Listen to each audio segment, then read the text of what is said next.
إن الله لا يستحي أن يضرب مثلا ما بعوضة فما فوقها فأما الذين آمنوا فيعلمون أنه الحق من ربهم وأما الذين كفروا فيقولون ماذا أراد الله بهذا مثلا يضل به كثيرا ويهدي به كثيرا وما يضل به إلا الفاسقين جنبنا الله أكبر সূরাতুল বাকারা আয়াত নাম্বার 26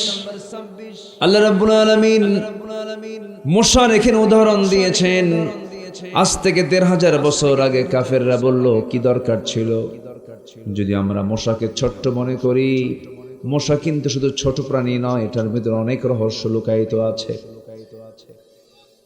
আল্লাহ রাব্বুল আলামিন এখানে স্ত্রী মশার নামটা নিয়েছেন বাউদাতান বলেছেন। বাউদাতান মানে স্ত্রী মশা, যে মশা কামড়ায়। পুরুষ মশা কামড়ায় না মহিলা মশা কামড়ায়? বলেন কি মশা কামড়ায়? আস্তে কোন শুনলো, কিন্তু এটা কিন্তু মশা কামড়ায়, মানুষ না। তাহলে মহিলা মশা কামড়ায়, স্ত্রী মশা কামড়ায়। আল্লাহ তাআলা বাউদাতান শব্দ বলেছেন, মহিলা মশার কথাই বলেছেন। গোলতা আছে, যারা আলেম ওলামা আছেন তারা কিন্তু বিষয়টা বুঝে ফেলেছেন। বাউদাতান, এই মশা যখন মানুষকে কামড়ানোর জন্য যখন তার চামড়ায় বসে, টের পাওয়া যায়? আজ থেকে টের পাওয়া যায়? টের পাওয়া যায় না। কেন টের পাওয়া যায় না? মশা যখন কোনো চামড়ায় বসে, বসার আগে বসা মাত্রই সে কি করে? ওই যেখানে বসে তার চতুর্দিকে অ্যানেস্থেসিয়া করে, অজ্ঞান করে। কি করে? অজ্ঞান। কোন ডাক্তার যখন কোনো পেশেন্টের যখন কোনো অপারেশন লাগে, ধরুন হাত কেটে গেছে, সেলাই দিতে হবে, এই সময় যতটুকু সেলাই দেবে ততটুকু অবশ করে ফেলে, এটাকে বলে অ্যানেস্থেসিয়া। যারা মেডিকেল সায়েন্স,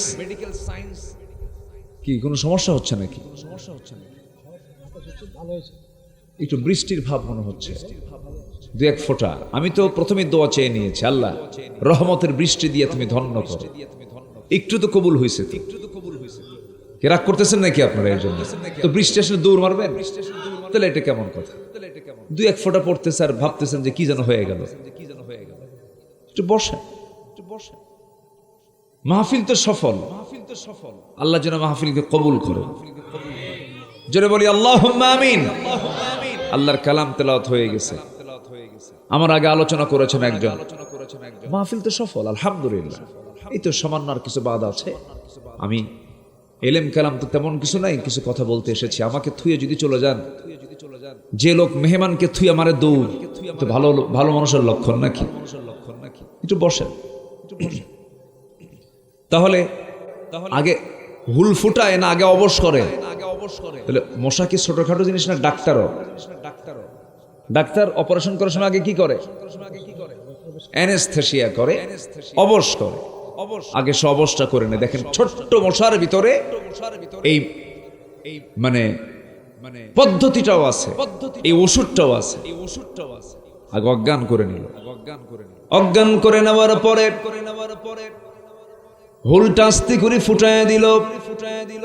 হুল ফুটায় দেওয়ার পর সামান্য পরিমাণ যেন বান্দা না টের পায়, ধীরে ধীরে তার সামনের হুল দিয়ে আস্তে আস্তে করে রক্তগুলো চুষে চুষে শেষে তার পেটের মধ্যে বড়ায় নিচ্ছে বংশ বিস্তারের জন্য।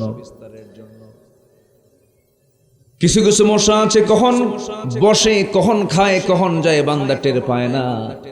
কিন্তু কিছু কিছু মশা আছে বেহুশ মার্কা মশা, এমন খাওয়া শুরু করে খাইতে খাইতে তার দেহের যে ওজন, খাদ্যের ওজন তার ডাবল, আর নড়তে পারে না।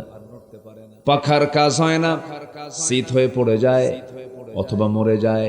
যে খাবে যত বেশি মরবে, দেরিতে না তাড়াতাড়ি। 16 বছরে যারা ক্ষমতায় ছিল তারা খাইছে কম না খাইছে বেশি, হজম হয় নাই। আল্লাহ যে মশার উদাহরণ দিয়েছেন, এটা কি ঠিক আছে?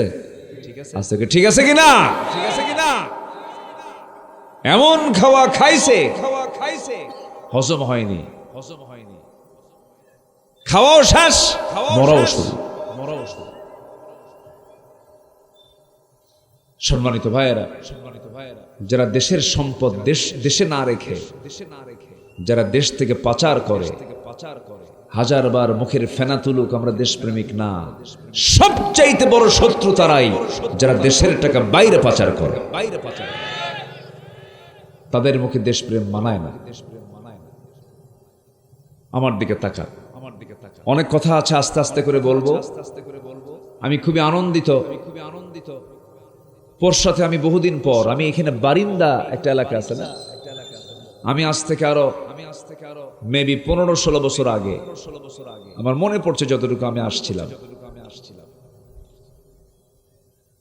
নওগাঁর মানুষ তো নতুন কিছুই নিয়ে থাকে, তারা পুরাতন গায়ের মানুষ না, সব সময় নওগাঁ মানে কি পুরাতন কিছু নাই, সব সময়ের জন্য নতুন। নও আবার নওজোয়ান মাঠ আছে না নাই বলেন তো? সব কিছু নতুন, পুরাতন কিছু নেই।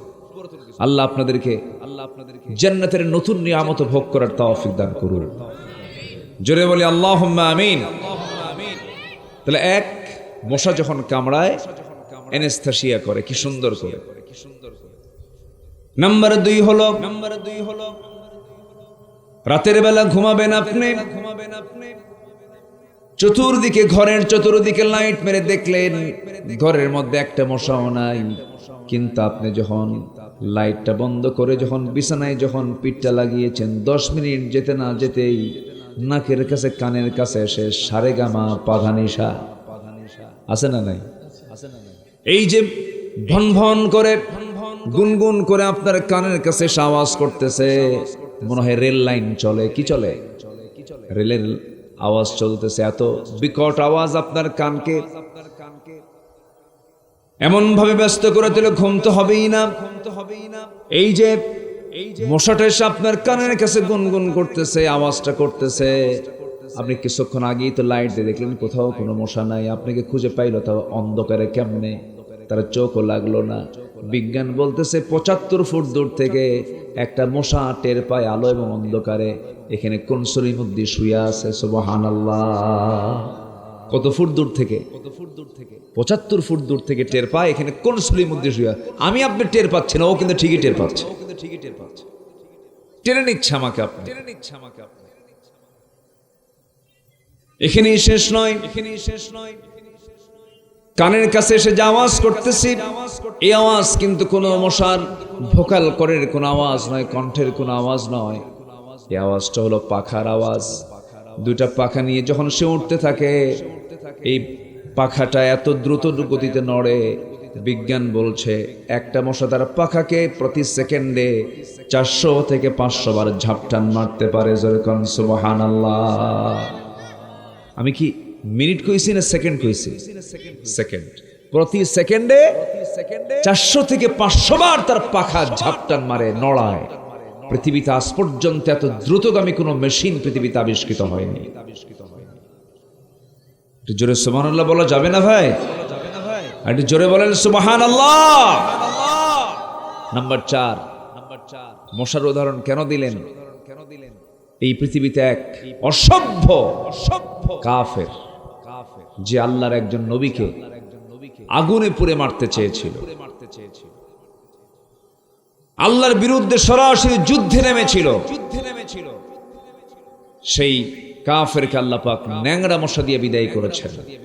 আমি এটা ন্যাংরার বলি না, এখন আমি আধুনিক ভাষায় বলি অটিস্টিক মশা। কি মশা? অটিস্টিক মানে হচ্ছে প্রতিবন্ধী, অচল, হাতও চলে না, পাও চলে না, চোখ, গোটা দেহই অচল, নার্ভিং সিস্টেম দুর্বল, অটিস্টিক। আল্লাহ তাআলা নমরুদকে মারার জন্য পাহাড়ের গুহার মুখ খুলে দিলেন, এক ঝাঁক মশা বের হলো। কার বাহিনী? আসতে বলবেন না, কার বাহিনী? এখান থেকে আল্লাহ পাক একটা মশাকে সিলেকশন দিলেন, তাও ভালো মশা না অটিস্টিক? অটিস্টিক মশাকে আল্লাহ পাক সিলেক্ট করলেন। তাহলে আজ থেকে কত আগে এই উদাহরণগুলো দিয়েছেন, আর আজকেও তার মেসাল হিসাবে দৃষ্টান্ত আমার দেশেও হয়ে আসে না নাই? বলেন, হয়ে আসে না নাই? সম্মানিত ভাইয়েরা, বহু কথা, আমি আমার মূল লাইনে যেতে চাই। আমরা আসছি এখানে ক্ষতিগ্রস্ত হওয়ার জন্য না লাভবান হওয়ার জন্য? বলেন, যারা যাত্রা মঞ্চে যায় তারা কিসের জন্য যায়? হ্যাঁ, কিসের ক্ষতি? কোনো ক্ষতি না তো, গুনাহ হবে এটা মনে করে যায়। যারা অশ্লীলতা, বেহায়াপনা, নাটক, সিনেমা, আকাম কুকামে, মদের আসরে, তাসের আসরে, জুয়ার আসরে, নেশার আসরে যারা যায়, তারা কি ক্ষতি মনে করে যায়?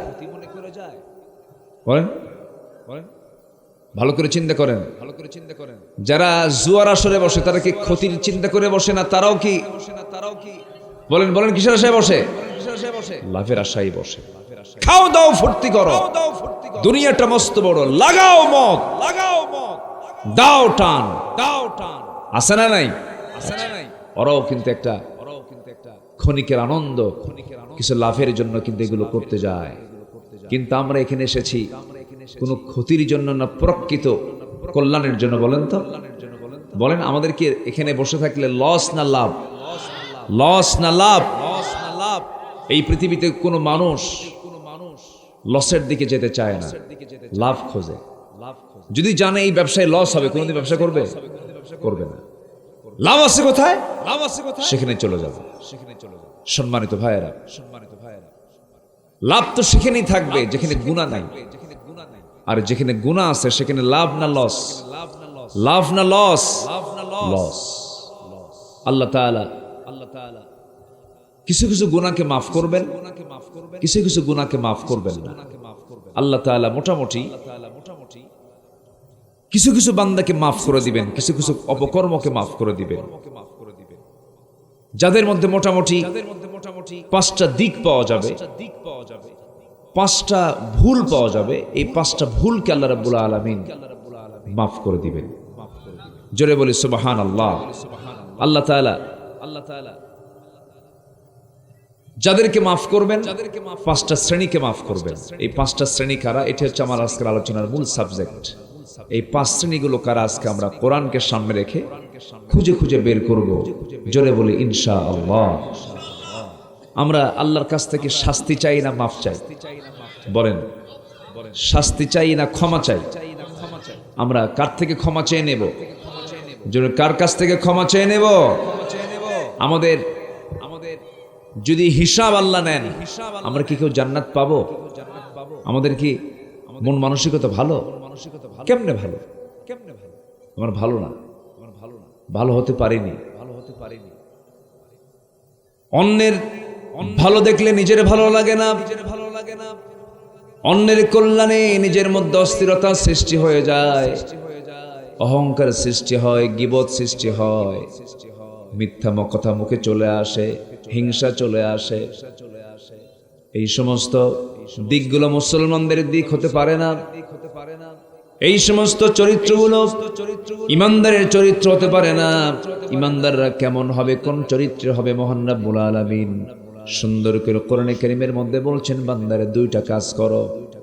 সূরাতুল কাহফের শেষ দিকে আল্লাহ রাব্বুল আলামিন বলেন, যা দিয়ে আমি আলোচনা শুরু করেছি, তেলাওয়াত দিয়ে শুরু করেছি, মহান রব্বুল আলামিন বলেন, যারা পারেন আমার সঙ্গে ঠোঁট মিলিয়ে বলুন, ইন্নাল্লাযীনা আমানু ওয়া আমিলুস সালিহাতি কানাত লাহুম জান্নাতুল ফিরদাউসি নুজুলা খালিদিনা ফিহা লা ইয়াবগুনা আনহা হিওয়ালা قل لو كان البحر مدادا لكلمات ربي لنفد البحر قبل أن تنفد قبل أن تنفد كلمات ربي ولو جئنا بمثله مددا قل إنما أنا بشر مثلكم يوحى إلي أنما إلهكم إله واحد فمن كان يرجو لقاء ربه فليعمل عملا صالحا ولا يشرك بعبادة ربه أحدا جربنا الله أكبر সূরা নাম হলো সূরাতুল কাহাফ সূরাতুল কাহাফ নাজিল হয়েছে মক্কায় কোথায় হয়েছে বলেন মক্কায় এই সূরা যদি কোনো বান্দা যদি শুক্রবার আমল করতে পারে আল্লাহ রাব্বুল আলামিন সেই বান্দার থেকে আসমান পর্যন্ত গোটাই শূন্য জায়গা তার জন্য আলোকিত করে দেন এবং যদি কোনো বান্দা সূরাতুল কাহাফটা যদি প্রত্যেক শুক্রবারে যদি আমল করতে পারে আল্লাহ রাব্বুল আলামিন সকল প্রকারের ফিতনা সহ সবচেয়ে বড় ফিতনা দাজ্জাল থেকে আল্লাহ পাক তাকে রেহাই দিয়ে দিবেন সুবহানাল্লাহ সূরার নাম কি বলেন তো কাহাফ আমি কিন্তু আলোচনার শেষে কিছু প্রশ্ন করব আমার আলোচনা থেকে রাজি আছেন সবাই উত্তর দিতে একটু মনোযোগ দিয়ে শুনবেন আমার আলোচনার ধরনটা একটু ভিন্ন যারা আলোচনা শোনেন আমাকে যারা শোনেন আমি এই 25-26 বছরে আমি চেষ্টা করেছি অযাচিত অতিরিক্ত মুখরোচক বেহুদা কথা আমার মুখ থেকে বের না করতে যতটুকু পেরেছি আমি চেষ্টা করেছি আমার আলোচনার মধ্যে আয়াত বেশি করে বলার জন্য হাদিসের উদ্ধৃতি বেশি করে দেওয়ার জন্য আমি চেষ্টা করেছি এমন আলোচক আমার দেশে কিন্তু আছে 2 ঘন্টা বক্তৃতায় চোখের পানিতে নিজেও কান্দে বক্তাও কান্দে শ্রোতাও কান্দে একটা আয়াতও নাই একটা হাদিসও নাই আছে না আসতে বলবেন না আছে না নাই বলেন যখন আলোচনা শেষ হয় যখন বলা হয় ওয়াজ তো শুনলেন বুঝলেন কি ওয়াজ তো শুনলাম কানলামও ঠিক বুঝলাম না কিছু আছে কিনা বলেন এক ছোট্ট মেয়ে 8 বছর বয়স হাউমাউ করে কান্দে তো মেয়ের কান্না দেখে মা এসে বলে মা তুমি কান্দো কেন এটা শুনে মেয়ে আরো কান্দে তো মেয়ের কান্না দেখে মাও কান্দে তো মা মেয়ের কান্না দেখে আওয়াজ শুনে প্রতিবেশীরা এসে এই মা মেয়ের কান্না দেখে এরাও কান্দে ঘন্টাখানেক কান্নাকাটি হয়েছে শেষে এখন সবাই মিলে বলল আচ্ছা আমরা যে সবাই মিলে কানলাম কান্নার কারণটা কি এখন ছোট্ট মেয়েকে সবাই মিলে প্রশ্ন করছে মা তোমাকে দেখে তোমার মা কানলো তোমার মা তোমাদের কান্না দেখে আমরা সবাই মিলে কাঁদলাম একশোট কান্না হয়ে গেল কিন্তু কান্নার কারণ তো জানলাম না ছোট্ট মেয়েটা বলতেছে মা আমার বয়স এখন 8 বছর বয়স যখন আমার 16 হবে তখন আমার বিয়ে হবে বিয়ে হওয়ার পরে একটা বাচ্চা হবে সেই বাচ্চাটা ছেলে সন্তান হবে সেই সন্তানটার বয়স যখন 8 বছর হবে ওই সন্তানটা যদি মরে যায় আমি বাঁচবো কেমনে এজন্য কান্দি কি কথা কি বুঝতেছেন আপনারা এই হচ্ছে অনেক সময় উদ্দেশ্যহীন কান্নাকাটি না আমরা যা কিছু করব অযৌক্তিক না যৌক্তিক বলেন তো অযৌক্তিক না যৌক্তিক যৌক্তিক আজকে আমি যে সাবজেক্টকে সামনে নিয়ে কথা বলতে চাচ্ছি ক্ষমা কাদের জন্য আল্লাহ পাক কাদেরকে ক্ষমা করবেন আর কাদেরকে ক্ষমা করবেন না বলেন তো সাবজেক্টটা কি দুর্বল না মজবুত বলেন তো আমাদের সবার জানার দরকার আছে না নাই আল্লাহ কাদেরকে ক্ষমা করবেন যদি এটা জেনে যাই ক্ষমার উপযুক্ত যদি আমি হয়ে যাই ক্ষমা হয়ে গেছে জান্নাত হয়ে গেছে ক্ষমা হবে না জান্নাত হবে না সবচেয়ে বড় বিষয় হলো আমরা ক্ষমা চাই কার কাছে আল্লাহর কাছে কয়েল আছে নাকি এখানে কয়েলটা সরায় দেন একটু কয়েলটা সরায় দেন আমি তো কয়েলের গন্ধ নিতে পারি না বিড়ির গন্ধ নিতে পারি মানে সব ধোঁয়া তো এটাও তো ধোঁয়া ধূমপান সরায় দেন যেটার গন্ধে মশাও থাকে না, সেটা কি আমার আপনার জন্য কি স্বাস্থ্যসম্মত? ক্ষতি হয়। হ্যাঁ, অনেকের এটা মানে লাঞ্চে খুব চাপ লাগে, সমস্যা হয়। কিন্তু বুঝি না এই জাতি যে এত বিড়ি খায়, বুঝলেন? মানুষের বিড়ি খাওয়ার পরিমাণ দেখে মনে হয় আল্লাহ পাক তাকে বিড়ি খাওয়ার জন্যই পাঠাইছে। আমি কি ভুল বলতেছি ভাই? বলেন তো। উঠতে, বসতে, শুইতে, খাইতে, দরবারে বসতেও দরবারের ফায়সালা হয় না, ওইদিকে 3 প্যাকেট শেষ। আছে না নাই? অথচ উদ্দেশ্যহীন, কোন উদ্দেশ্য নাই, কোন লাভ নাই, লস ছাড়া চুল পরিমাণ কোন লাভ। আমার দেশের মানুষ বেশি নামাজ পড়ে না বেশি বিড়ি খায়? বেশি বিড়ি খায়। তাহলে কি ভালো কাজে বেশি না এমনি মন্দ কাজে বেশি? মন্দ কাজে বেশি। আল্লাহ নেশা থেকে আল্লাহ পাক আমাদেরকে বাঁচান, জোরে বলি আমিন। আল্লাহ কাদেরকে মাফ করবেন? আল্লাহ যাদেরকে মাফ করবেন তারা হচ্ছে 5 শ্রেণী। আমরা এর মধ্যে 1 নম্বর শ্রেণীকে আমরা একটু শিখে নেই, জেনে নেই। আল্লাহ তাআলা যাদেরকে মাফ করবেন তার 1 নম্বর হলো যারা অজ্ঞতাবশত কোনো ভুল করে ফেলেছে, না জেনে, বোঝে নাই যে এটা আমার ভুল, অজ্ঞতাবশত না বুঝে ভুলটা হয়ে গেছে, আল্লাহ পাক তাকে মাফ করে দিবেন। জোরে কোন সুবহানাল্লাহ। আল্লাহর দয়া কম না বেশি বলেন তো? অনেক বেশি। এই আয়াতটা যখন আমি পড়ি না খুব আনন্দ লাগে। আল্লাহর দয়া কত! আল্লাহ রাব্বুল আলামিন বলেন, সুম্মা ইন্না রাব্বাকা লিল্লাযীনা আমিলুস সুআ বিজাহালাতিন সুম্মা তাবু মিন বা'দি যালিকা ওয়া আসলাহু ইন্না রাব্বাকা মিন বা'দিহা লাগফুরুর রহিম। সূরাতুন নাহল আয়াত নম্বর 119। যে সমস্ত বান্দাগুলো অজ্ঞতার কারণে না জেনে না বুঝে কোনো ভুল কাজ করে ফেলেছে, বিজাহালাতিন, আল্লাহ রাব্বুল আলামিন বলেন ওই সমস্ত বান্দার সমস্ত গুনাহগুলো আমি আল্লাহ মাফ করে আমি তাকে জান্নাত দিয়ে দেব। ভুল হয়ে গেছে, আল্লাহ আমি বুঝি না, আমি জানি না, আল্লাহ তুমি আমাকে মাফ করে, আল্লাহ তাকে মাফ করে দিবে। আমার ভাইরা, নাম্বার 2 হলো যারা তওবার পরে ঈমান এবং নেক আমল করবে আল্লাহ রাব্বুল আলামিন তাদেরকে মাফ করে দিবেন। আল্লাহ রাব্বুল আলামিন সুন্দর করে সূরা ফুরকানের ৭০ নম্বর আয়াতে বলছেন, ইল্লা মান তাবা ওয়া আমানা ওয়া আমিলা সালিহান فأولئك يبدل الله سيئاتهم حسنات وكان الله غفورا رحيما। জোরে বলুন আল্লাহু আকবার। তওবা করার পরে যারা ঈমান আনবে এবং নেক আমল করবে আল্লাহ রাব্বুল আলামিন বলছেন শুধু মাফই করব না, তার গুনাহগুলো সওয়াব বানায় পরিবর্তন করে দেব। আহা কি কথা! শুধু মাফ করব না, গুনাহগুলোকে সওয়াব বানায় দেব। তাহলে আমার আল্লাহর দয়া কি আমার আপনার চাইতে কম না বেশি? শুধু বেশি না, অনেক বেশি। সীমাহীন মুহাব্বত আমার প্রতি। আল্লাহ বলছেন তওবা করবি, নেক আমল করবি, আমি তোর গুনাহগুলোকে সওয়াব বানায় দেব। এটা কম কথা না, বিশাল বড়। ইউবাদদিলুল্লাহু সাইয়্যাতিহিম হাসানাত, আমি আল্লাহ তোর সমস্ত গুনাহগুলোকে, সাইয়্যাতকে হাসানাত দিয়ে ভরপুর করে দেব। জোরে বলি আল্লাহু আকবার। তাহলে মাফ করে দিবেন আমাকে কে? আমাকে কে মাফ করবেন? আল্লাহ মাফ করবেন।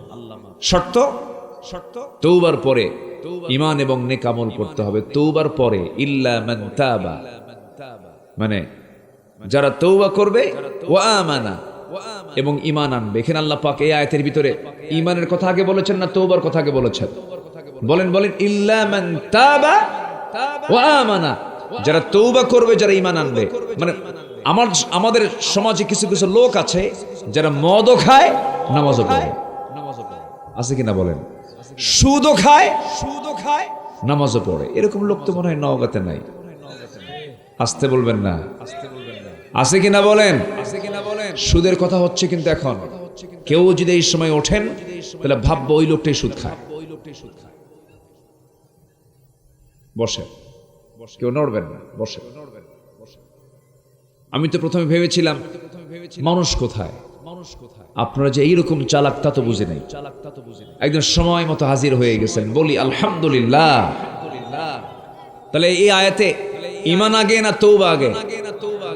ঈমান আগে না তওবা আগে? আবার দেখেন আরেকটা আয়াত আল্লাহ রাব্বুল আলামিন কি বলেন, فمن يكفر بالطاغوت ويؤمن بالله فقد استمسك بالعروة الوثقى لا انفصام لها জোরে বলুন আল্লাহু আকবার। যারা তাগুতকে স্বীকার করবে, তাগুতের যারা কাফের হবে, এবং এরপরে বলছে যারা ঈমান আনবে। আল্লাহ পাক আগে তাগুতকে বাদ দিতে বলছেন। তাগুত হলো যে নিজে ইসলামকে মানে না, কাউকে মানতেও দেয় না। আর তাগুতের সেই গডফাদার ছিল হলো মিস্টার ফেরাউন। নাম শুনছেন তো সবাই? তাগুতের গডফাদার ছিল সে ফেরাউন। আল্লাহ রাব্বুল আলামিন মুসাকে বললেন, মুসা শোনো, اذهب إلى فرعون إنه طغى হে মুসা, তুমি ফেরাউনের কাছে কালিমার দাওয়াত নিয়ে যাও, কারণ সে সীমা লঙ্ঘন করেছে, তাগুতের পথে সে পা বাড়িয়েছে, তাকে তুমি দাওয়াত দাও। আমার বন্ধুগণ, তাগুত হলো যে নিজে মানে না, অন্যকেও মানতে দেয় না, বাধার সৃষ্টি করে, এটাই হলো তাগুত। এই তাগুতকে আগে অস্বীকার করতে হবে, এরপর ঈমান আনতে হবে। আবার এই আয়াতে বলছেন আগে তওবা করতে হবে, এরপর ঈমান আনতে হবে। আপনি গাঁজা খাবেন, আপনি মদ খাবেন, আপনি জেনা করবেন, আপনি সুদের কারবার করবেন, আপনি দুনিয়ার দল করবেন, আপনি যে দলের মধ্যে নামাজ নাই, যে দলের মধ্যে দিনদারিতা নাই, যে দল আল্লাহর আইনের বিরুদ্ধে দুনিয়ার আইনটা পাশ করবে, আপনি এমন দলটা করবেন, আবার নামাজও পড়বেন, আল্লাহ আপনাকে ভণ্ড বলে চিহ্নিত করবেন কিয়ামতের দিন। কি কথা কি বোঝা যায়? কথা বোঝা যায়? এই জন্য ঈমান আগে না তওবা আগে? আল্লাহ পাক এই আয়াতে কি বলেছেন? ঈমান আগে না তওবা আগে? তওবা আগে। আগে ফিরে আসো, ওগুলোকে বাদ দাও। আল্লাহ রাব্বুল আলামিন আরেকটা আয়াতে বলছেন, যারা পারেন ঠোঁট মিলিয়ে বলুন, আমার দেশে সবাই প্রায় প্রত্যেকে অনেকেই জানে, এটা বুঝি জায়নামাজের দাঁড়ানোর দোয়া, কিন্তু জায়নামাজের দাঁড়ানোর দোয়া কিন্তু এটা নয়, এটা একটা আয়াত। إني وجهت وجهي للذي فطر السماوات والأرض حنيفا وما أنا من المشركين আমি চেহারা ঘুরা দিলাম কার দিকে, এবং আমি মুশরিকদের অন্তর্ভুক্ত নই। এই যে হাজিরা হজে যাচ্ছে, গতকাল প্রায় 1000 হাজির একটা সম্মেলন ছিল, সেখানে একটা আলোচনা ছিল। আমি সেখানে বললাম, শোনেন, হজে যাচ্ছেন, তালবিয়া পড়বেন, ওই তালবিয়ার অর্থটা ভালো করে জানবেন, ওই তালবিয়ার অনুকূলে যদি জীবনটা গ্রহণ করতে পারেন, আল্লাহ যদি আপনার হজটা কবুল করেন, নিষ্পাপ মাসুম বাচ্চা যেমন মার পেট থেকে গুনাহমুক্ত হয়ে আসে, যেমন তার চুল পরিমাণ গুনাহ থাকে না, যার হজটা কবুল হয়ে যায় আল্লাহ পাক তাকে নিষ্পাপ মাসুম বাচ্চার মতো কবুল করে নেন। কিন্তু শর্ত হলো, ওই তালবিয়ার মধ্যে কি পড়েছেন আপনি? লব্বাইক আল্লাহুম্মা লব্বাইক, লব্বাইক লা শারীকা লাক লব্বাইক, ইন্নাল হামদা ওয়ান নি'মাতা লাক ওয়াল মুলক লা শারীকা লাক। এখানে কিন্তু বারবার একটা কথাই বলতেছে, বান্দা আল্লাহ, আমি তোমার সঙ্গে শরীক স্থাপন করি না কাউকে।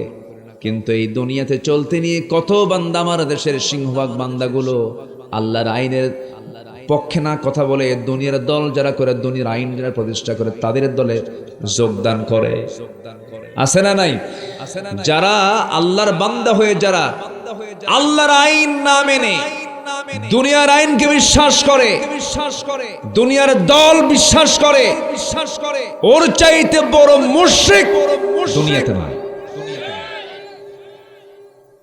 মনে হয় রাগ করলেন? রাগ করলেন মনে হয়?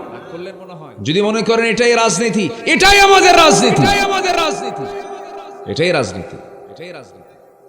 আপনি ভাববেন, নামাজ পড়লাম, রোজা রাখলাম, ঠাকঠুক মেরে মসজিদ মাদ্রাসা বানালাম, দান সদকা করলাম, এতিমকে দেখলাম, জান্নাত আল্লাহ না দিয়ে আল্লাহ যাবে কই? এটা ভাবতেছেন? অসম্ভব ব্যাপার। আবু জেহেল রাষ্ট্র চালাবে, রাসূল শুধু নামাজ পড়বেন তা হতে পারে না। একটা মুসলিম রাষ্ট্রে কখনো সুদের কারবার চলতে দেওয়া যেতে পারে না, জেনার লাইসেন্স দেওয়া যেতে পারে না। নারী সংস্কারের নামে পতিতার কর্মকে শ্রম বলে চালিয়ে দেওয়া, এই সমস্ত বিধিবিধান, এই সমস্ত সংস্কার প্রস্তাবকে আমরা অবশ্যই দিল থেকে ঘৃণা করি। ঠিক কিনা? সম্মানিত ভাইয়েরা, সম্মানিত বন্ধুগণ, আগে অপকর্মকে নিজের জীবন থেকে মাইনাস করতে হবে। সুদকে হারাম মনে করতে হবে, জেনাকে হারাম মনে করতে হবে, আল্লাহর আইনের বিরুদ্ধে দুনিয়ার আইনকে, এটাকে দিল থেকে ঘৃণা করতে হবে। আপনি সবই জগা খিচুড়ি করবেন, এটা ঈমান আনা হয়নি। ঈমান আপনাকে নতুন করে আনতে হবে। ঠিক কিনা বলেন? নতুন করে ঈমান আনতে হবে। এরকম করে আবু জেহেল রাসূলকে প্রস্তাব দিয়েছিল, মুহাম্মদ শোনো, ঘুম থেকে উঠলি তুমি আমাকে দেখো, আমি তোমাকে দেখি, একই বংশের মানুষ, খামাকা গন্ডগোল করার কি দরকার? আসো মিলেমিশে থাকি। তোমার ধর্ম 6 মাস, আমার ধর্ম 6 মাস। তুমি আমার লাত মানত ওজ্জাকে বৈধতা দিয়ে দাও, আমি তোমার আল্লাহকে বৈধতা দিয়ে দেবো। দেখছেন কথার সাইজ? দেখছেন? দুটো নিয়েই চলি আমরা। আমার রাসূল এই কথা শোনা মাত্রই বলেন, চাচা এ তো চলবে না। কেন? আয়াত নাজিল হয়ে গেছে। আল্লাহু আকবার বলেন। আয়াতটা কি দেখেন, আর সেই আয়াতের আমাদের প্রয়োগগুলো করে নেতাগুলো কোথায় দেখেন। আল্লাহ রাব্বুল আলামিন আয়াত নাজিল করলেন, ওয়ালা আনতুম আবিদুনা মা আ'বুদ ওয়ালা আনা আবিদুম মা আবাদতুম ওয়ালা আনতুম আবিদুনা মা আ'বুদ লাকুম দীনুকুম ওয়ালিয়াদিন। তোমরা যারা গোলামি করো, তোমরা যারা আইন মানো, আমি তার আইন মানি না। তোমরা যারা ইবাদত করো, আমি তার ইবাদত করি না। আমি যারা ইবাদত করি, তোমরা তার ইবাদত করো না। লাকুম দীনুকুম ওয়ালিয়াদিন। তোমার দিন তোমার কাছে, তোমার দল তোমার কাছে, তোমার জীবন বিধান তোমার কাছে, আমার দিন আমার দিন আমার কাছে। এটাকে ব্যাখ্যা করে এখন ভুল ব্যাখ্যা দিয়ে বলে বউ এক ধর্ম মানবে, স্বামী আরেক ধর্ম মানবে। তোমার দিন তোমার কাছে, আমার দিন আমার কাছে। দেখছেন কথার সাইজ? দেখছেন? পার্লামেন্টে দাঁড়ায়া বলে একজন এমপি, বলে আমার দেশের এমপি, বলে মাননীয় স্পিকার আমার ছেলে বিয়ে করেছে ভারতের কলকাতার গাঙ্গুলি পরিবারে। মেয়েটা হিন্দু, আমার বৌমা হিন্দু, আমার ছেলে মুসলমান।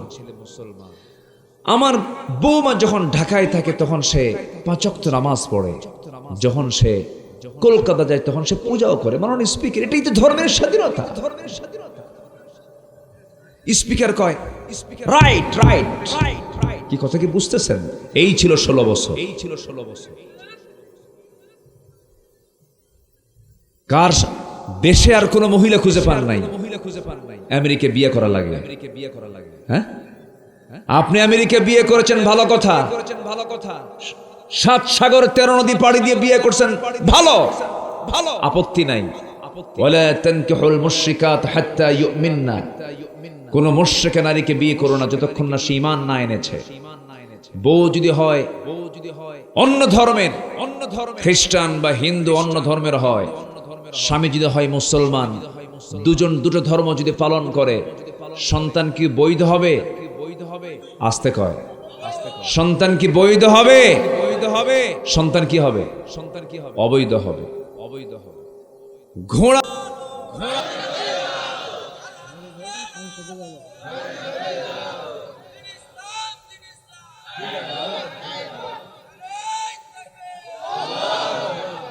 আল্লাহ কবুল করেন, জোরে বলি আমিন। সম্মানিত ভাইয়েরা, রাগ করলেন মনে হয় আপনারা? রাগ করতেছেন? বাস্তব কথাগুলো বলছি, মন খারাপ করা যাবে না।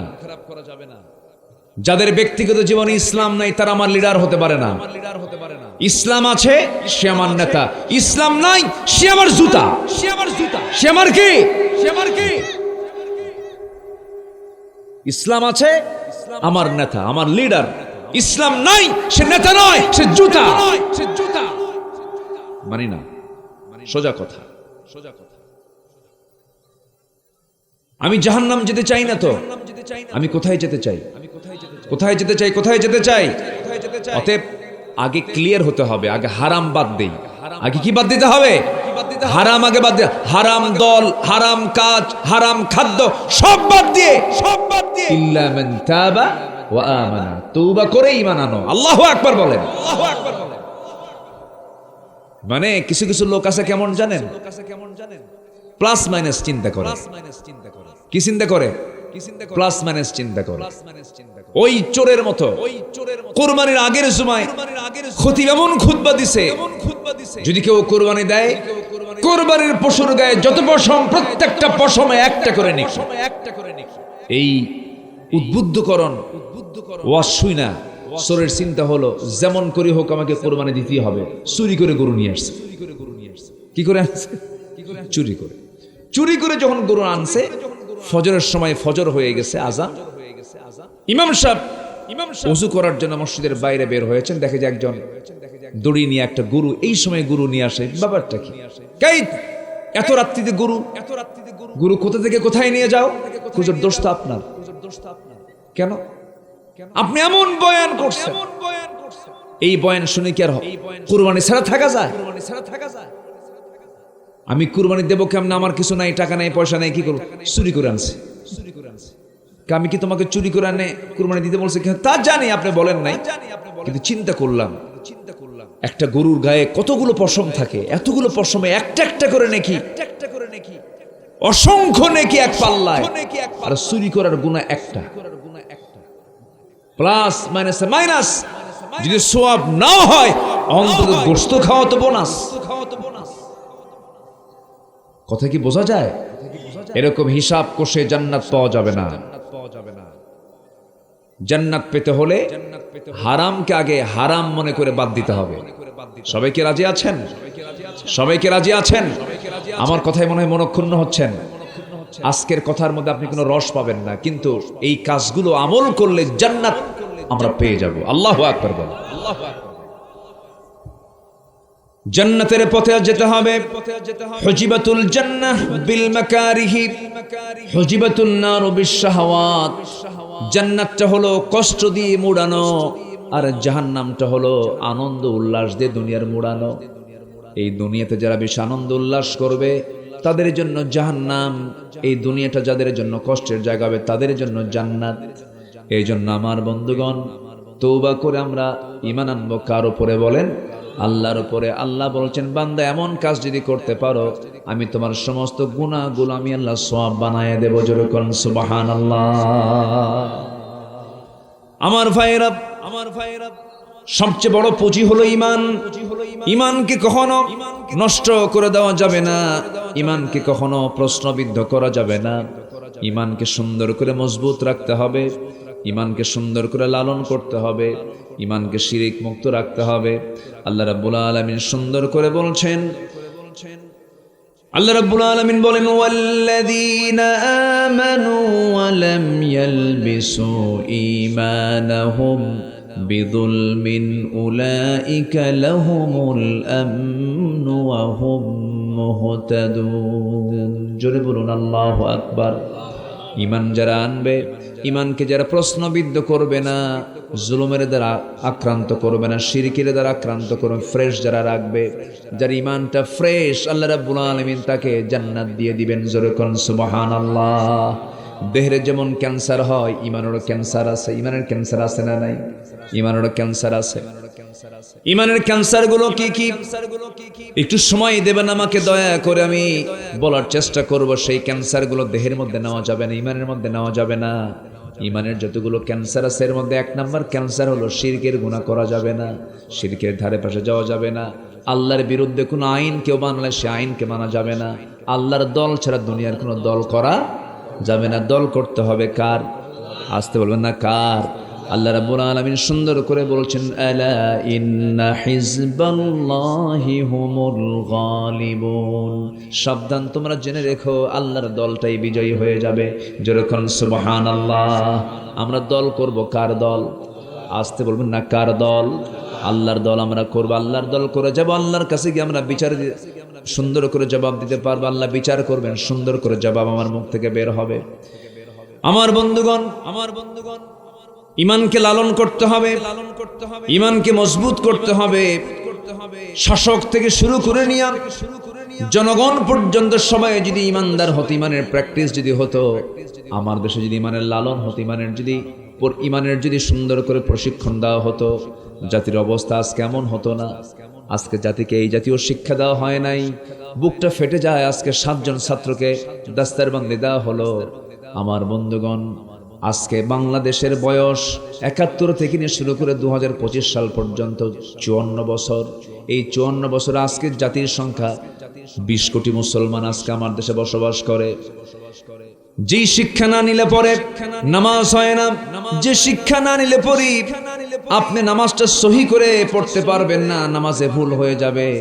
সেটা হচ্ছে কোরআন শিক্ষা করা। এই মাদ্রাসায় কোরআন শেখানো হয়। আমার বন্ধুগণ, হজ করা কি?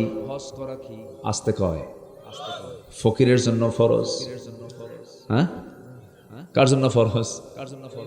তাহলে সবার জন্য ফরজ না। হজ ফরজ সবার জন্য নয়, যাকাত ফরজ সবার জন্য নয়, কিন্তু কোরআন শেখা ফরজ সবার জন্য না। আসতে কয় বলেন বলেন বলেন বলেন বলেন।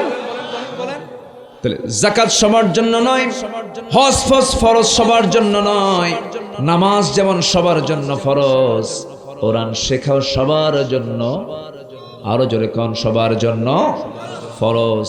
আজকে 54 বছর চলে গেল, শিক্ষা ডিপার্টমেন্ট ছিল, এরপরে পরিকল্পনা ডিপার্টমেন্ট ছিল, কত শিক্ষা মন্ত্রণালয় ছিল, ধর্ম মন্ত্রণালয় ছিল। 54 বছর চলে গেল, ফলাফল হলো আমার দেশে মাত্র এখন 40 থেকে 35 লক্ষ মুসলমান কোরআনটা সহি করে পড়তে পারে, আর বাকি 19.5 কোটি মুসলমান কোরআনটা সহি করে পড়তে পারে না। বলেন তো এটা কি আশার দিক না হতাশার দিক? বলেন আশার দিক না হতাশার দিক? এই জাতি কোরআন পড়তে পারে না। যে কোরআন সহি করে না পড়লে পারে কোরআন লানত দিচ্ছে। তাহলে 54 বছর যারা দেশ চালিয়েছে তারা কসু করছে, কসু কিছুই করেনি, জাতিকে সেই শিক্ষা দিতে পারেনি। লজ্জার কথা, গোটা পৃথিবীর দ্বিতীয় বৃহত্তম মুসলিম জনপদ বাংলাদেশে বৃদ্ধাশ্রম গড়ে ওঠে। আমেরিকায় গড়ে উঠতে পারে, কারণ সেই দেশে বুড়ো মানুষকে বৃদ্ধাশ্রমে রেখে আসে। কেন?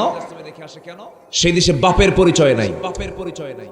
বহু যার সন্তান আছে, সন্তান জানেন আমার বাপকে, সেই বুড়া মানুষটাকে লালন করবে কে? বৃদ্ধাশ্রমে রেখে আসে। আমার দেশে কি এমন পরিবেশ আছে? এমন পরিবেশ আছে? বুড়ো বয়সে বাপ থাকবে সন্তানের কাছে না বৃদ্ধাশ্রমে? বলেন বৃদ্ধাশ্রমের সন্তানের কাছে। কিন্তু আজকে আমার দেশে বৃদ্ধাশ্রম তৈরি হয়, সেখানে কারা থাকে? সেখানে থাকে হলো সচিবের বাপ, ডাক্তারের বাপ, ইঞ্জিনিয়ারের বাপ, বড় বড় বিসিএস ক্যাডারের বাপ। আল্লাহর কসম করে বললাম, চ্যালেঞ্জ ছুড়ে দিলাম ঘাটনগরের এই মাঠ থেকে, আল্লাহর কসম, গোটা পৃথিবীর কোন বৃদ্ধাশ্রমে একটা হাফেজ, একটা আলেমের বাপকে আপনি খুঁজে বের করতে পারবেন না। কথা বুঝতেছেন আপনারা? কথা বোঝা যায়? ভুলটুল যা করছে চোখ বন্ধ করে সন্তানের হাতে আগে কোরআন তুলে দেন, তাছাড়া নিজেরই বিপদ হবে শেষে, নিজেই বিপদে পড়বেন, দোয়া করার লোক পাবেন না। ভাড়াটিয়া করে আনতে হবে, ভাড়া কি করে আনতে হবে? ভাড়া করে আনে না? বাপ মরে গেছে, নিজে কিছুই পারে না, এই হাফেজে মাদ্রাসায় যাও তো, ভাড়া করে আনো। আপনার দোয়া বাবার জন্য, আপনার সন্তান হয়ে বাবার জন্য যে দোয়া করবেন, ভাড়ার দোয়া কি ওই দোয়া হবে নাকি? ওই দোয়া হবে? নিজের দোয়া নিজেকে করতে হবে। আমার দাদারাই ভালো ছিলেন, দাদারা তার বাপকে অসম্মান করেননি। হয়তো পড়াশোনা একটু কম ছিল, কিন্তু দাদা তার বাপকে বুকের মধ্যে লালন করে যত্ন করেছেন, খেদমত করেছেন। আর আজকে ডাক্তার ইঞ্জিনিয়াররা, আমার এক মুসল্লি ঢাকায়, ওনার 4টা ছেলে 4 মহাদেশে থাকে, কেউ আমেরিকা, কেউ ইউরোপ, এরকম বিভিন্ন জায়গায় থাকে। বলল, হুজুর চারটা ছেলে, আমার চারটা ছেলে বাইরে থাকে, মাসে মাসে টাকা পাঠায়, আমার কি এটা হয়? আমার মন চাই ওদের কাছে আমি থাকি, ওরা আমার সেবা করুক।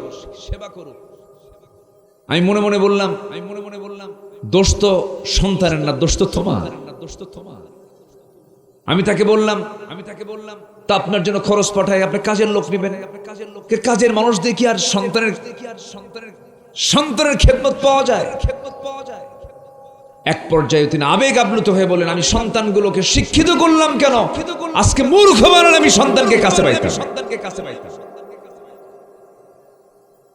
শেষ জীবনে বাপ বুড়ো হয়ে গেছে, চাকরি আগে না বাবার খেদমত আগে? বলেন, ভালো করে বলবেন, বলেন কি কোনটা আগে বলেন? আমার মা আমার বাপ যখন আমি ছোট ছিলাম তখন কি ওনার সব কিছু রেখে কি আমার সেবা করেন নাই? আচ্ছা, সেবা করেন নাই? ম্যানেজ করে বাপ মার সেবা করতে হবে। ইম্মা ইয়াবলুগান্না ইনদাকাল কিবার আহাদুহুমা আও কিলাহুমা ফালা তাকুল লাহুমা উফ। খারাপ আচরণ করো না, কাছে রাখো, কোলে নাও, আদর করো, শিশুর মতো তাকে দেখতে থাকো। কখনো খারাপ আচরণ করতে পারবে না যখনই তুমি দেখবে, আর দোয়া করবে রব্বির হামহুমা কামা রাব্বায়ানি সাগীরা। তাহলে এই শিক্ষাগুলো আছে কোন কিতাবে? বলেন কোন কিতাবে আছে? কোরআনে আছে। আমার দেশ সবকিছু আমরা দেখে শেষ করেছি। খুব প্রতারণার শিকার হয়েছে জাতি, একবার না বারবার? বলেন একবার না বারবার? বারবার প্রতারণার শিকার হয়েছে। আমরা এগুলো আর দেখতে চাই না। 16 বছর, কেউ 8-9 বছর, কেউ 25 বছর দেশ চালিয়েছে, সব দেখা শেষ। আগামীর দেশ দেখতে চাই আমরা কোরআনের বাংলাদেশ। আগামীর দেশ আমরা দেখতে চাই ইসলামের বাংলাদেশ। আগামীর সরকার আমরা দেখতে চাই নামাজের সরকার, সালাতের সরকার। রাজি আছেন কারা কারা? হাত উঁচু করে দেখান মুসলমান।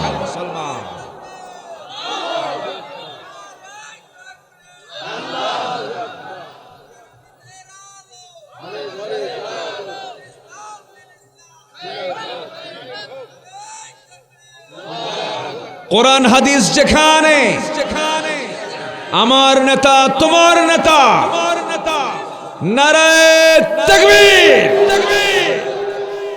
আল্লাহ কবুল করুন, জোরে বলি আমিন। আসেন দোয়া করি। দোয়া করব, আলোচনা চালাবো। কারো কোনো সমস্যা নাই তো? এই যে ওই লোকটা উঠলো কেন? ধরেন তো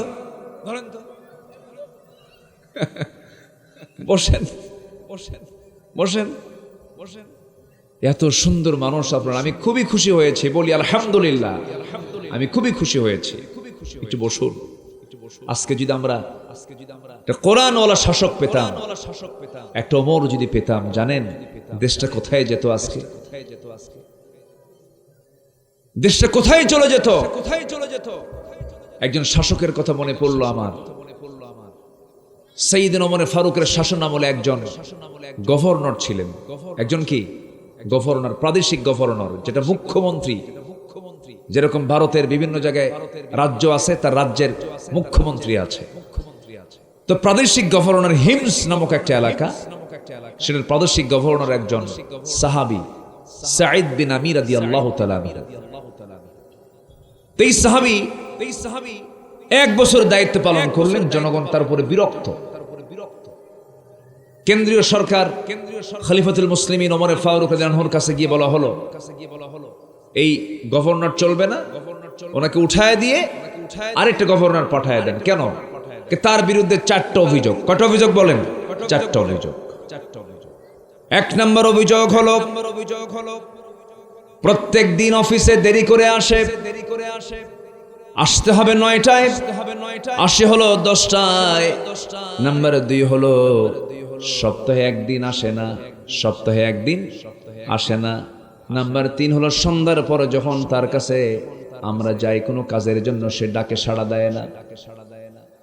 নাম্বার 4 হলো মাঝে মাঝে অফিসে গিয়ে দেখি মরা মানুষের মতো, মৃগী রোগীর মতো অজ্ঞান হয়ে জমিনে পড়ে থাকে। এই সমস্ত মৃগী রোগীর মতো অচল মানুষ দিয়া গভর্নরের দায়িত্ব পালন হবে না। আমিরুল মুমিনিন ওমর ফারুক রাদিয়াল্লাহু আনহু, গভর্নরটা আপনি উঠায় নেন, আমরা এই লোক দিয়ে কাজ করব না।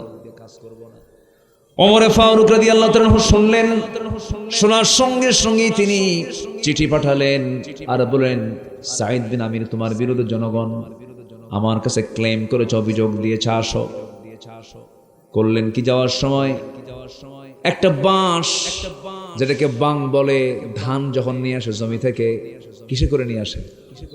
বাঙে করে নিয়ে আসে। সামনে ধান, পিছনে ধান থাকে।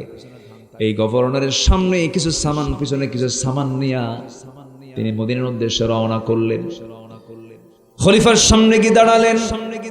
সাইয়েদনা ওমর ফারুক বলছেন, হিমসের গভর্নর সাঈদ বিন আমির, আমি তোমাকে দারুণ মহব্বত করি, কিন্তু তোমার বিরুদ্ধে জনগণ যে অভিযোগগুলো দিয়েছে কতটুকু সত্য বলো। সাঈদ বিন আমির বলছেন, আমিরুল মুমিনিন, আপনি যেহেতু অভিযোগের সমস্ত কথাগুলো শুনেছেন, আমাকে একটা একটা করে বলেন। এই 4টা কারণ যখন বলা হলো, তিনি মুস্কি হাসি মেরে বলছেন, এই 4টা অভিযোগের সুস্পষ্ট জবাব আমি সাঈদ, আমি আপনাকে এক্ষণে দিয়ে দেব।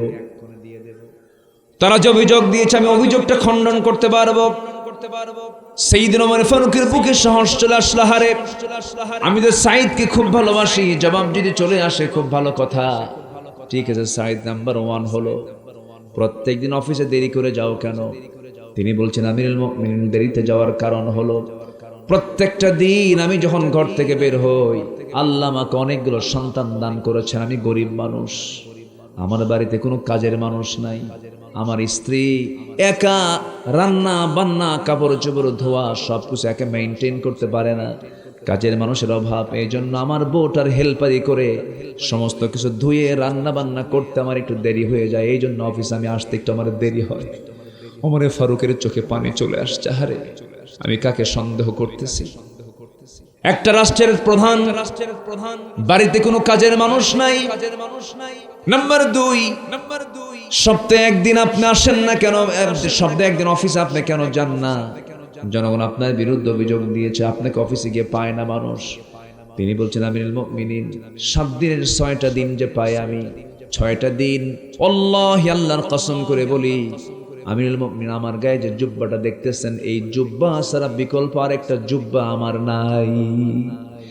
এই একটা জুব্বা পরে আমি 6টা দিন অফিস মেইনটেইন করি, কিন্তু শুক্রবারে যেদিন চলে আসে আপনার বর্ণিত হাদিস, সেদিন সুন্দর পোশাক পরে যেতে হয়, পরিচ্ছন্ন পোশাক পরে জুমার নামাজে শামিল হতে হয়। 6টা দিন একটা কাপড় পরতে পরতে ময়লা হয়ে যায়। শুক্রবারের সকালবেলা আমি ধুইতে যাই, ধুইতে গেলে পরে বিকল্প কোনো জামা না থাকার কারণে আমি কেমন কোন জামা পরে যাব, জামা নাই। এই জন্য একটা দিন অফিসে আমি যেতে পারি না, আমার কাপড় চোপড় না থাকার কারণে। ওমর ফারুককে দেখে অস্থির হয়ে যাচ্ছে না, হায় আমি কার বিরুদ্ধে এই প্রশ্নগুলো শুনলাম। নাম্বার 3 হলো সন্ধ্যার পর যখন জনগণ তোমার সঙ্গে দেখা করার জন্য বাড়িতে চলে যায়, তুমি ডাকে সাড়া দাও না কেন? তিনি বলেন, আমিরুল মুমিনিন, সকাল থেকে সন্ধ্যা পর্যন্ত জনগণকে সর্বোচ্চ সেবা দেওয়ার চেষ্টা করি, কিন্তু আল্লাহ আমার যে আল্লাহ পাক সন্তানগুলো দান করেছেন, তাদের তো কিছু হক আছে, তাদের কিছু অধিকার আছে। সন্ধ্যা যখন হয়ে যায়, সন্তানগুলোকে নিয়ে তালিমে বসে যাই, স্টাডিতে বসে যাই, তাদেরকে দিন শিখাই, ইসলাম শিখে, কোরআন শিখে, হাদিস শিখাই। সন্তানদের জন্য সন্ধ্যার পরে টাইমটা বের করেছে, এই জন্য কোনো জবাব দেই না, কারোটাকে সাড়া দেই না। এবং ওই যে সন্ধ্যা থেকে নিয়ে শুরু করে সন্ধ্যার পরে সন্তানের হক আদায় করি, আর এশার নামাজ পড়ার পরে খাওয়া দাওয়া সম্পূর্ণ করে গোটা রাত কিয়ামুল লাইল করে আমি আল্লাহর হক আদায় করি। জোরে কোন সুবহানাল্লাহ, আরো জোরে বলে সুবহানাল্লাহ। কয়টা গেল? 3টা গেল। একদিন না আসা, সপ্তাহে একদিন মিস করা, দেরিতে আসা। নাম্বার 3 কি? সন্ধ্যার পরে কথা না বলা। নাম্বার 4 হলো মৃগী রোগীর মতো অফিসে সেন্সলেস হয়ে পড়ে থাকে। আমরা যে দেখি হুঁশ নাই, সেন্সলেস হয়ে পড়ে আছে, এমন পাগল লোক কেমন করে গভর্নরের দায়িত্ব পালন করবে? এবার এই প্রশ্ন যখন করা হলো, সাইয়েদনা সাঈদ ইবনে আমির বলছেন, আমিরুল মুমিনিন ওমর ফারুক রাদিয়াল্লাহু তাআলা আনহু এমন একটা অভিযোগ আমার বিরুদ্ধে দিয়েছে, এই অভিযোগটার জবাব আমি দিয়ে দেব। কারণ আমি অফিসে বসে থাকতে থাকতে হঠাৎ করে আমার এক ভাইয়ের কথা মনে হয়। ওই ভাইটার কথা যখন মনে হয় আমি সেন্সলেস হয়ে পড়ে যাই। কোন ভাই? ওই যে খুবাইব বিন আদি রাদিয়াল্লাহু তাআলা আনহু। কোন খুবাইব? আমিরুল মুমিনিন মদিনায় যখন সব সাহাবীরা মদিনায় যখন হিজরত করে চলে গেছে, মক্কার কুরাইশ খবাইব ইবনে আদি রাদিয়াল্লাহু তাআলা আনহুকে যখন কুরাইশরা মদিনার উপকণ্ঠ থেকে ধরে আনলো, জেলখানায় আটকা রাখলো, জেলখানা আটকে রেখে বলল, খবাইব ইসলামটা ছেড়ে দাও। খবাইব বলল, জীবন দিয়ে দেব, ইসলাম দেব না। জীবন দিয়ে দিবি, ঈমান বিক্রি করতে পারবো না। এক পর্যায়ে খবাইবকে ইসলাম থেকে যখন দূরে না নিতে পারলো, দিন থেকে তাকে সরা নিতে না পারলো, সব সিদ্ধান্ত নিল খাবার বন্ধ করে দেবে। খাবারটা বন্ধ করে দিল। খাবার বন্ধ করে দিলে হবে কি, যে বান্দার দায়িত্ব আল্লাহ নিয়ে নেন, এই পৃথিবীর কোনো খাদ্য তাকে বাঁচাতে পারে না, একমাত্র আল্লাহই তাকে বাঁচাতে পারেন। যেরকম সুবহানাল্লাহ। ব্যাখ্যায় আসছি, এই খবাইব যখন খাবার তার বিরুদ্ধে পাশ করে দিয়েছে, কোনো চুল পরিমাণ কোনো খাবার পানীয় দেওয়া হবে না, সেই দিন থেকে 2 থেকে 3 মাস পর্যন্ত তাকে কোনো খাবার না দিলেও আল্লাহ সরাসরি খবাইবকে খাবার পাঠায় দিয়েছেন। যেরকম সুবহানাল্লাহ। শেষ রাত যখন হয়ে যেত, আল্লাহর কালাম তেলাওয়াত করতেন, ফেরেশতারা তার সামনে জান্নাতের আঙ্গুরের ছড়াগুলো ঝুলায় রাখতেন, একটা করে আঙ্গুর ছিঁড়ে ছিঁড়ে মুখের মধ্যে দিতেন আর জিকির করতেন, লা ইলাহা ইল্লাল্লাহ, লা ইলাহা ইল্লাল্লাহ, লা ইলাহা ইল্লাল্লাহ, সুবহানাল্লাহ, আলহামদুলিল্লাহ, লা ইলাহা, আরো জোরে, লা ইলাহা,